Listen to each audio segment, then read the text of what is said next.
Hello mga guys, kung tayo ay gusto ka ma-improve sa buhay mo, kahit walang-wala ka pa dati, pero marunong kang ma-improve ang buhay mo, gusto ka na magiging masaya ang buhay. Hindi na lang palagi na puro karang problema, puro problema. Kaya nga, ikaw dapat magbago ka sa sarili mo. Kung ano ka ngayon, baguhin mo ang sarili mo. Hindi lang na ikaw ay ganyan ka nang lang lagi. Tayo guys, kinikreate tayo sa Panginoong Diyos para tayo ang magawa sa ating mga magandang kinabukasan o magiging future natin. Kaya ikaw, kung ikaw na nanonood nito sa aking video, ikaw na naman ang susunod.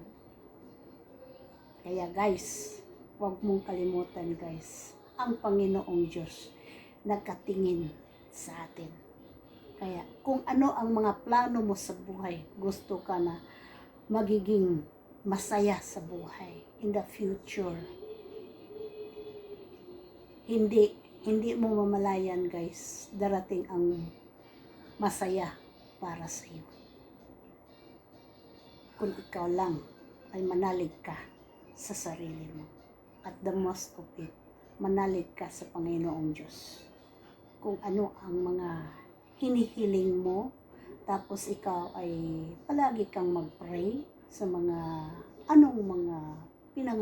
pinapangarap mo, darating ang para sa iyo na ikaw na naman ay magbago na ang mga kasawian mo kung ano ang magiging future mo.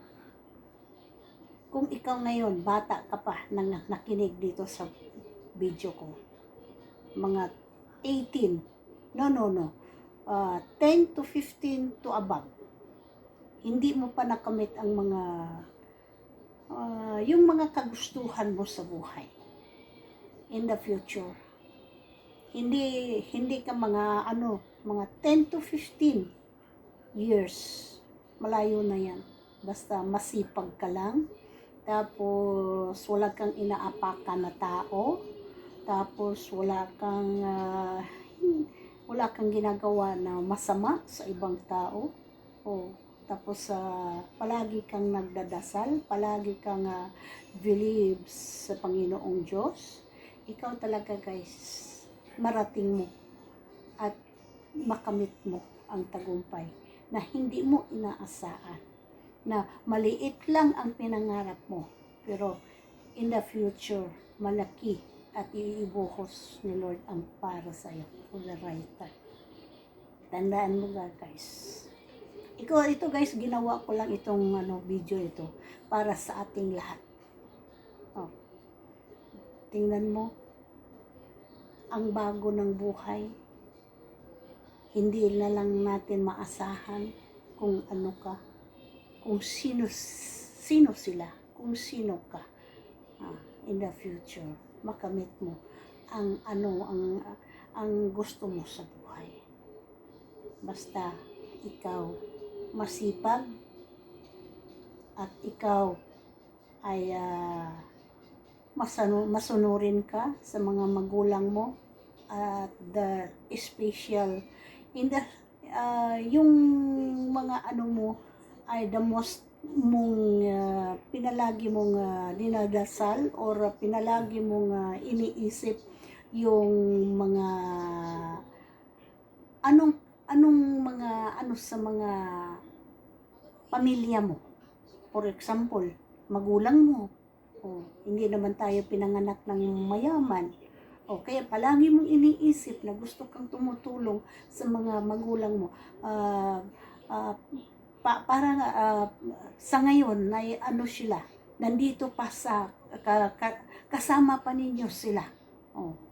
Tapos ibigyan mo silang ng mahalaga para sa iyo.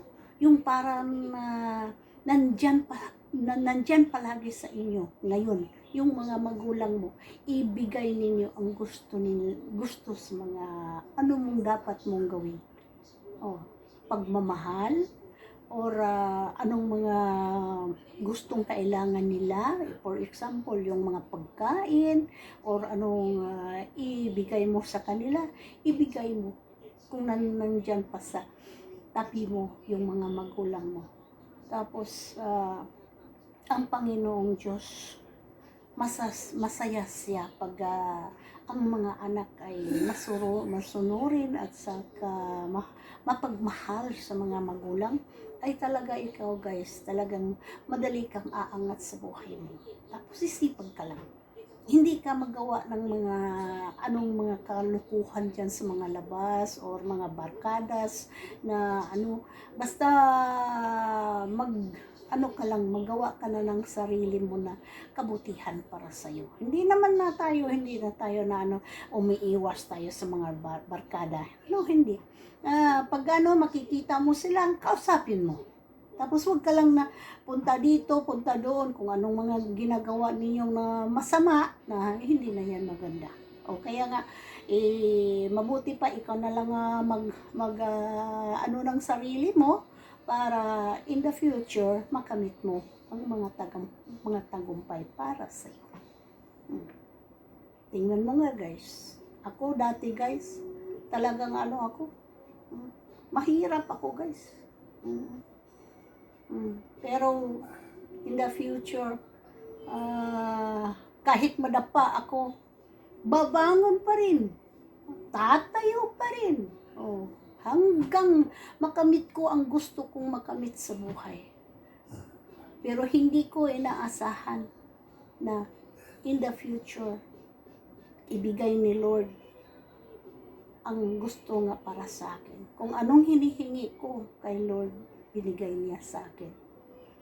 Kaya nga guys, itong video ko, itong vlog ko na to, tandaan niyo to.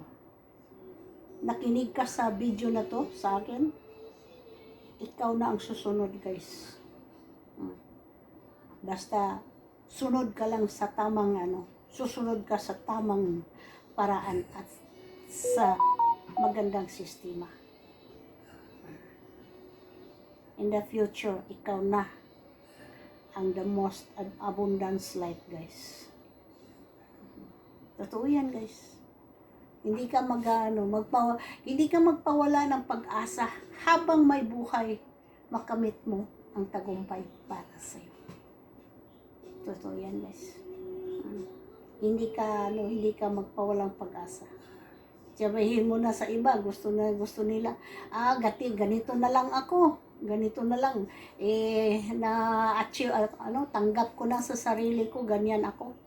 No guys, huwag kang magsalita ng tapos. Kasi magsalita ka ng tapos, binigyan ka pa ng kaginhawaan dito sa mundo. Binigay ka pa dito sa lupa, down to earth, na sana magawa ka ng kabutihan sa kapwa mo, magawa ka ng makatulong ka sa kapwa mo, para magbago ang buhay mo, pati ikaw magbago ang buhay mo. Hindi ka lang na ganyan na lang ang sitwasyon mo. Loan doon, loan dito, utang doon, loan doon, lahat loan doon, wala na. Anong mo sa mo in the future? Ano ang matanggap mo sa anong rewards matanggap mo? Wala. Kaya dapat magkaroon ka ng good mindset sa buhay mo para ikaw ay makamit mo ang gusto na ikaw ay talagang masaya ka sa buhay mo. Diba guys? Happy life, because ang life ay too short.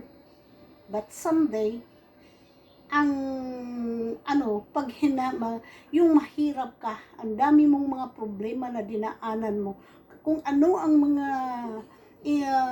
pinagdaanan mo na malungkot ka, masyadong malungkot ka na malungkot. Pero ang baliktad yan guys, ay masaya ka pagdating ng panahon. Huwag ka lang huwag ka lang sabihin mo sa sarili na wala na akong wala na akong marating. No guys, may ka, may marating ka. Basta ikaw ay believe it in yourself and do it actions. Tapos huwag kang huwag kang mag-compare sa iba. Sabihin mo sa iba na, ganyan si ka na ganito, no? Huwag kang mag-compare sa sarili mo sa iba. Sabihin mo sa sarili mo na, kaya mo ang gusto mong gawin. Kung anong na-achieve nila, ma-achieve ko rin. Mas lalo pa at mahigit pa. Oh. Tapos ikaw na ang susunod na magiging ganun sa iba. Diba? Oh. Tapos, masaya ka. Oh. Oh. Kaya huwag kang huwag kang magtamad-tamad, huwag kang huwag kang ano tawag yun? Yung mag-waiting for nothing. Oh. Tapos kung maghintay ka lang na may darating, no? Hindi ako ganyan. Gusto ko kung anong ma-achieve ko, kung anong nagawa sa iba, kaya kong gawin yun. Bakit hindi ko kaya? Nagawa nila, ako pa hindi. Di ba? Kaya nga, tayo lang guys, tao lang tayo, mangangarap. Kaya nga sabihin ko sa inyo, yung nangangarap ka, yung maliit, mangarap ka ng malaki guys. Someday, darating yan para sa'yo. Totoo yan guys. Kaya nga, huwag kang magpawala ng pag-asa. Habang may buhay, may darating para sa'yo for the right time. Hindi mo na inaasahan na ang maliit mong pangarap, ang kabaliktaran. Pag si Lord na ang bubuhos sa'yo, ang dami na yan. Basta ikaw, mapagbigay ka, tapos masunurin ka sa magulang mo, tapos magawa ka ng kabutihan sa kapwa mo, hindi ka madamot. Number 1, hindi madamot ha. Hindi yung bunganga mo, parang mga bunganga mo, lumalabas sa mga bibig mo ay mga masama pakinggan. Hindi yun mabuti. Dapat sa'yo, yung masayahin. Masayahin na tao. Palaging tumatawa. Ganon. Smiling face. Hanggang ikaw ay young longer.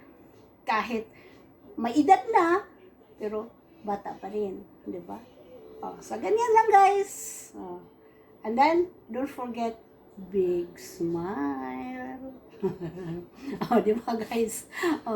Ako ganyan guys, dati guys. Malungkutin ako dati. Siguro nagkaedad ako, 10 to 20 to 30. Ay, iba ako guys. Pag ayaw ko sa tao na gusto ko, ayaw ko kausapin yun. Oo, ganyan ako. Pero nag-iba ang yung mindset ko. Sabi ko masama yun na magiging suplada ka sa ibang tao. Kaya ngayon hindi ko na iniiba ko na. Kaya mag-iba ka na guys.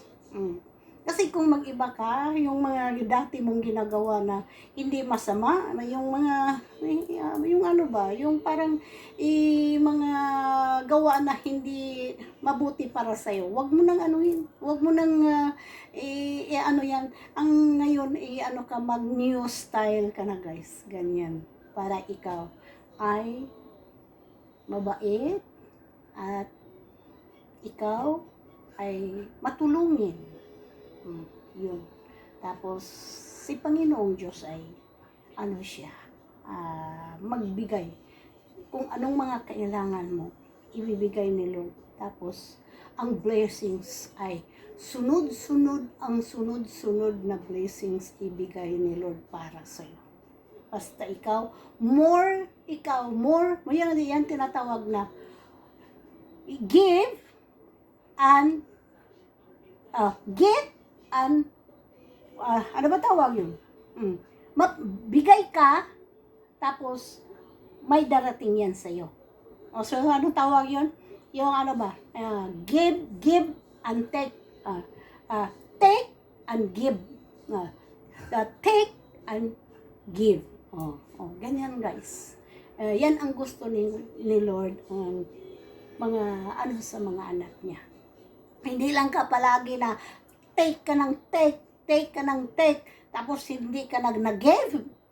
Wala kang future yan guys. Sabihin ni Lord na ganyan, itong anak ko, madamot. Ayaw ko nang bigyan na yan siya. Ayaw ko nang bigyan siya. Kasi madamot. Kaya, ikaw, na tao, makita mo kung may mga tao na, pag sa tingin mo ay, sila, yung mga, pulubi. Tutulong ka. For the heart inside. Hindi lang yung, ganito, nagbigay ako ganito. Kaya sinabi ni Lord na kung anong binigay mo sa kapwa mo, huwag mong paalamin ang isang kaliwang kamay mo. Kung nagbigay ka sa right, yung kaliwang kanan, huwag mong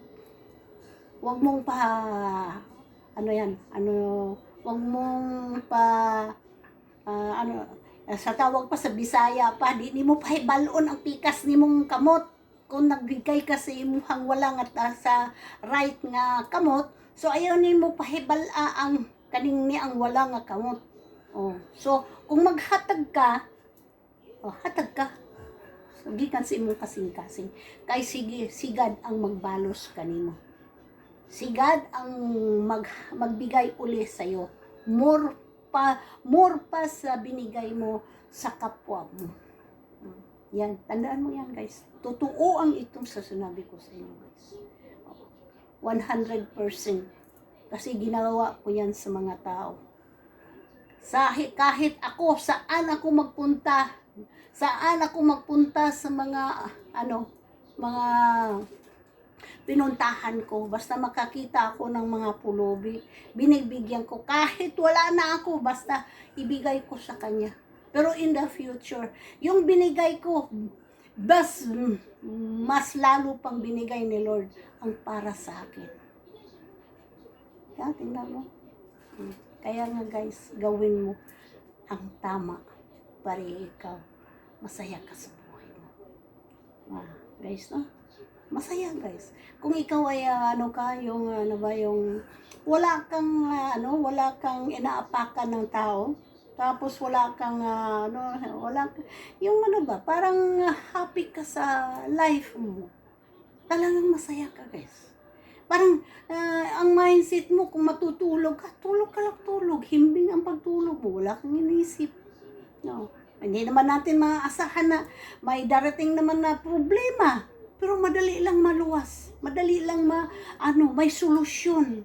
Kaya nga, huwag kayong yung mga iba, magpakamatay. Naku, Diyos ko, huwag ka magpakamatay, mga guys. Naku, Diyos ko, binigay tayo ni Lord dito sa mundo para masaya.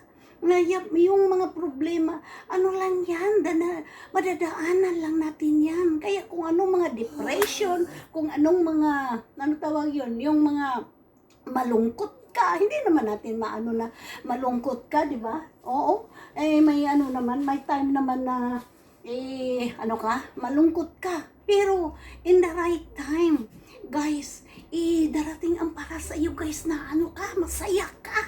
Kaya huwag kang malungkot. Hindi ka pag may problema, sabihin mo, masaya ako. Hindi ako malungkot. Ang problema, hayaan ko siya ang magano sa problema. Kaya nga guys, ang life natin guys is too short. Life is too short. Kaya, enjoy life. Kung anong gusto mong gawin, go on. Masaya. Kahit hindi ka masaya, gawin mong masaya.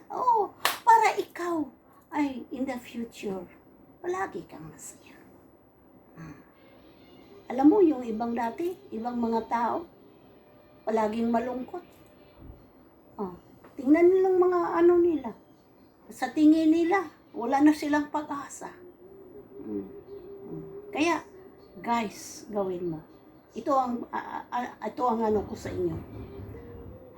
Palaging masaya, tapos gawa lang ng tama, tapos kakain ng mga most healthy, yung mga organic. Huwag kayong kakain ng mga junk foods, yung mga processed food, kung anong mga kalaswagan ng mga ginagawa sa ibang mga tao na nilagyan ng mga poison, yung mga yung tawag yun, yung mga sausage. Huwag kayong kakain diyan.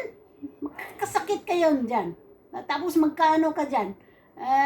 Ano ba tawag yun? Yung magkaroon ka ng mga cancer. Oh. Kain ka ng mga gulay. Gulay is the best. Tapos tanim ka sa mga bakuran mo.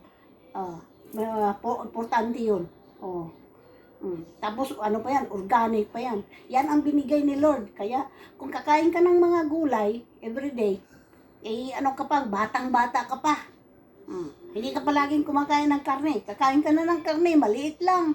Ganyan lang. 2 inches. Hindi dami. Kahit araw-araw, basta maliit lang, okay lang yan. Hindi yung kain ka ng kain, hanggang magka-diabetes ka, hanggang magka-high blood ka. Tapos wala na, tigok na. Di ba? Dapat ayusin ang pagkain natin. Kakain ka in moderate. Kain ka ng mga anong gusto mong pagkain, basta yung mga organic, yung mga yung tinatanim natin, yung talbos ng kamote, talbos ng ampalaya, talbos ng malunggay, talbos ng any kind of talbos, basta makakain mo. The best yan, guys, para yung sikmura natin, guys, hindi mag-stay sa stomach natin. Tapos palagi tayong maglabas ng mga kinakain natin. Tapos yung mga katawan natin, guys, ay still younger. Hindi ka palagi yung hindi ka madaling tumatanda. Tapos hindi ka magpalagi sa mga problema. Hayaan mo lang ng problema na may solusyon yan. Basta tayo ay pinanganak, nilagay tayo ni Lord dito sa mundo, tayo ang maggawa ng kabutihan sa sarili natin. Hindi natin na anuhin natin at ano ba tawag yun, kung anong mga binigay mo, kahit ano na ng mga masama na nilulok mo. Kaya yung iba iinom ng mga whiskey, inom ka lang ng inom hanggang makalasing ka, o tapos hanggang ano na siya, na tawag yun, na nagkandara pa na umuwi sa kanila. Kung minsan hindi na makauwi, nabundol na dyan sa karsada, o ang iba namatay na.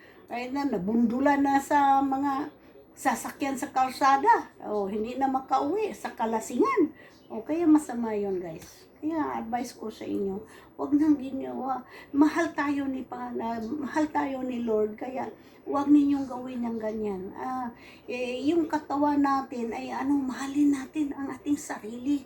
Kaya huwag kayong maghinayang sa mga sa mga oras na binigay ni Lord na wala kang ginagawa. Yung ginagawa ka ng mga hindi masama sa sa katawan mo, huwag mong gawin. Yung mananigarilyo. Number 1, manigigarilyo. Hindi yan pwede. Madamas yan, magkaano yun sa sa heart mo, at saka yung kung minsan ma-heart attack ka, tapos yung TB ka pa, tapos may yung mga lungs mo, mga atay mo, ganun. Ay naku, iwasan na ninyo yan, guys. Kasi ngayon ang dami nang nagka-diabetes, dami nang nagka-high blood, dami ng mga sakit na mga cancer. Kaya tayo lang ang nagawa ng mga hindi mabuti sa kalusugan natin, guys. Kaya bagong mindset ka na. Yung mga tao, sinasayang nila yung mga katawan nila, bata pa sila. Tingnan mo, edad ng 35, wala na. 45, 50, wala na. Kasi inaabuso nila ang katawan nila. Hindi sila hindi nila minahal ang sarili nila. Pagkakita ng may alak, inom ng alak, inom ng laklak. Oh, anong marating mo diyan? Makasakit ka. Tapos kahit wala ka pang wala pang kinakain, inom ka ng Coke. Oh, ang number one ang Cokes, guys. Maka-diabetes ka yan, guys. Yung Coke, lahat ng mga soft drinks, makano ka dyan.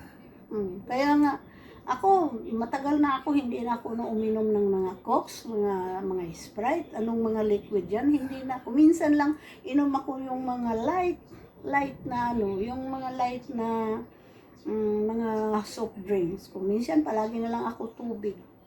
Kung minsan, lagyan ko ng lemon is the best. Para magiging look younger ka, guys. Tapos, mahalin mo ang sarili mo, guys. Kasi ang katawan natin, guys, isa lang. Hindi naman tayo na, mabuti pa yung motor, makabili ka ng pisa. Kung anong nasira, makabili ka pa ng, makabili ka pa ng pisa. Nasira yung motor mo, makabili ka pa ng ligid kung walang gulong. Ang tao, kung maputulan ng tiil, maputulan ng paa, wala na. Hindi na makalakad, scratches na lang ganun. Di ba masama? Kaya, tayo guys, tayo ang magawa ng kabutihan sa atin. Tapos ikaw rin, magawa ka ng kabutihan sa kapwa mo. Para si Panginoong Diyos ay magtingin siya sa atin, magtingin sa'yo, ay mabait talaga itong anak ko. Kaya ikaw, in the future, may may marating ka na, marating ka na blessings na ibigay ni Lord para sa'yo. Basta masipag lang, go, do it. Nadapa ka, stand up, and then do it again. Ganyan lang. Huwag mong sabihin na, ganyan na ako. Tanggap ko na sarili ko. Ganito na lang ako. Tapos wala na akong ma-achieve. Matanda na ako. Na ako, malapit na ako 60 years old. No. May panahon pa. Binigyan ka pa ng hininga. Binigyan ka pa ng hininga ni Lord na gusto ka pa dito sa mundo. Kasi may mission ka pa. Para ka tatayo at gagawa ka pa ng kabutihan mo. Kung may apo ka pa, may anak ka pa, itulungan mo sila. Kung may itutulong ka. Kung wala na, di maghanap ng paraan kung anong gawin mo para ikaw ay lalago ka dito sa mundo. Yan, guys. Ako, guys, lahat ng mga experience ko, guys, nagawa ko na lahat, guys. Pero in the future, thank you, Lord. Si Lord ang para sa akin. Lord is my life. Lord is my strength. Guide us for me. So that's why I love the Creator, Almighty in heaven. Palagi siya dito sa loob ko. Wala akong minamahal na iba, kung si Lord lang. Si God nandito sa aking puso, sa isipan ko. Totoo yan, guys. Si Lord nandito, nakinig siya sa akin kung anong ginagawa ko, anong mga sakripisyo kung nagawa ko sa buhay. Naglakad ako ng mag-isa, wala akong kasama, kundi si Lord ang kasama ko. In the future, si Lord nagbigay ng blessings. Tapos, hindi ko pa inaasahan darating yan na ang daming blessings na ibigay niya sa akin. Hanggang ngayon, buhay pa ako. Tingnan mo, ang dami ko nang nadaanan sa buhay ko, guys. Malapit na akong mamatay. Pero binubuhay niya ako. Tingnan mo. Kaya nga, ako, gusto ko na kung anong mga ma-achieve ko, galing kay Lord. Lahat ng mga binigay, galing kay Lord. Thank you, Lord. Kaya nga sabi ko, thank you, Lord. Palagi kang, kung anong marating mo sa buhay mo, palagi kang na mag-thank you, Lord. Kung anong nakagising ka pa sa araw na to, kinabukasan, mag-thank you ka kay Lord. Palagi kang maghingi ni Lord. Walang imposible na hindi ibigay ni Lord ang para sa'yo. For the right time, ikaw na ang susunod. Tandaan mo yan, guys. Totoo yan, guys. Kaya wag ka lang wag kang magwala ng magpag-asa. Basta habang may buhay, nandyan si Lord para sa'yo. Kung anong mga problema mo ngayon, masusolve yan. Basta isurrender mo lahat kay Lord. In the future, masaya ka, guys. Ako, guys, dami ko nang nadaanan ng mga sakit. Kaya palagi akong magdasal kay Lord. Lord, ikaw ang best doctor kong, Lord, na galingin mo ako. Kung anong mga karamdaman ko, galingin mo ako, Lord. Kasi minamahal kita. Ang pangalan mo, i-voice out ko sa buong mundo na ikaw ang the best. You are the pound. You are the most power. You are the best in my life. You are the creator in heaven. I love you, Lord. You are my life, eternal life. You are inside my heart. We have the only one. Ikaw, Lord, ang aking pag-asa sa buhay ko. Kaya, ko sa buong mundo na ikaw, Lord, is the most victory. God is the most important in our life. Thank you, Lord. Amen. So that's why, kung sinong nakakinig nitong aking video na to, mahalin ninyo si God. Jesus put inside your heart, in your mind, to hold your life, to hold your family. Isalita ninyo sa kanila na number 1 ang ilagay natin sa puso natin, sa utak natin, in the center, si God. Para kung ano ang mga kailangan ninyo, ibigay ni Lord ang para sa inyo. Kung sino ang nakilala ni Lord, kakalalahanin niya. Kung sino ang hindi nakakaalam kay God, hindi niya kilalahanin. Pagdating ng panahon, ikaw, wala ka na sa kay Lord. Kaya ngayon pa, may time pa na mahalin natin ang Panginoong Diyos, si Jesus. Jesus is the most important of our life. Hindi natin siya kalimutan. Hanggang buhay pa tayo dito sa mundo, magawa kayo ng mga kabutihan para si Lord ay nasa palagi ninyo. Nakatingin siya palagi sa atin. Gusto niya na mga anak niya na magbalik sa kanyang loob, na mahalin siya, magawa ng kabutihan. Kung sino yung naggawa ng mga kamalian, sana magbalik na kayo kay Lord. Para kayo, darating ang buhay ninyo na kayo ay abundance life. Hindi na kayo maggipit, hindi na kayo, lahat ng mga problema, kung anong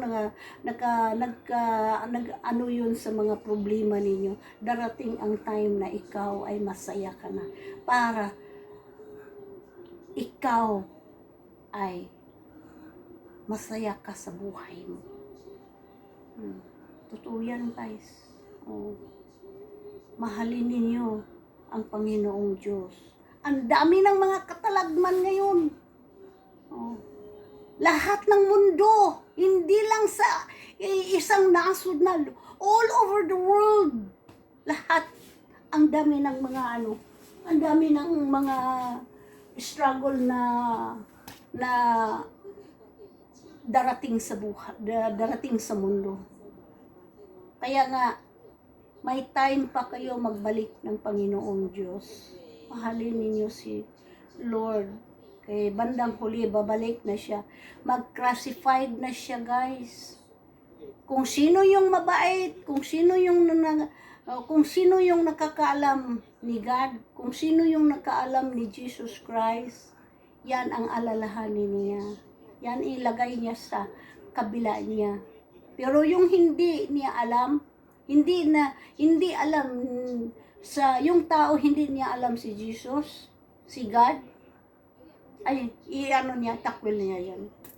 Sabihin niya na hindi ko alam yan. Mga tao yan. Ang alam ko yung kalalahanin ako, minahal ako ng buo. Oh. Tapos nagawa ng kabutihan sa kapwa niya. Yan ang para sa akin. Kaya guys, ngayon guys, parang nasaktan si Lord guys. Kasi yung mga tao ngayon, hindi na nila, binawala na lang nila si Lord. Binawala na lang nila ang Panginoong Diyos. Hindi natin baliwalaan si Jesus. Kasi kinir-create niya tayo dito sa mundo. Kaya hindi natin siya itakwil sa sa isipan natin at saka dito sa heart. Ilagay natin dito siya sa puso. Siya ang nasa puso natin. Magdasal. Magdasal ka, Lord. Sana ibigyan mo kami ng kaginhawaan sa mga crisis namin dito sa mundo. Wala kaming mga araw-araw. Wala kami sa mga araw-araw. The most important natin yung pagkain natin.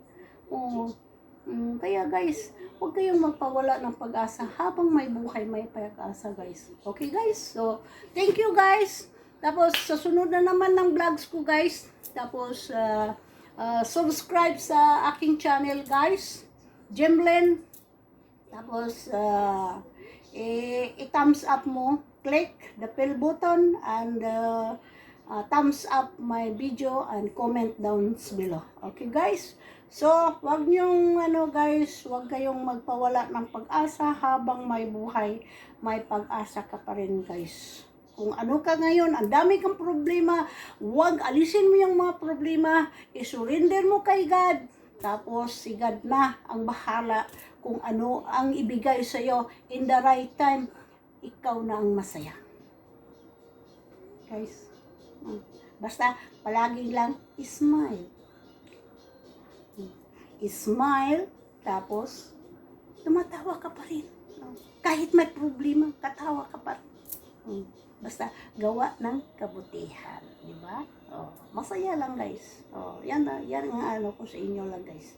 So thank you guys. I love you. Bye-bye. Dito kayo sa puso ko guys. I love you guys.